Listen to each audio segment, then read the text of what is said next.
My name's Shane with CinemaStory Productions, and in this short video, I'll be showing you how to create a Dropbox share link that you can send via email, which will give whoever you send it to access to those files.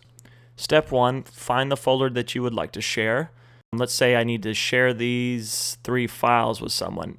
Now, don't be tempted to click up here and share like you typically would with a website address, because this is actually your private Dropbox folder link, and so no one else will be able to see that. So what you need to do is find the share button. Now this one would share this individual file, but we want to share all 3 of these, right? That's in this folder. So let's go to share folder here. And this dialog box gives you a couple options. Now we can send it directly to someone via email right here, or we could just create a link, which is my preferred method. So create and copy a link. Make sure it says copied below.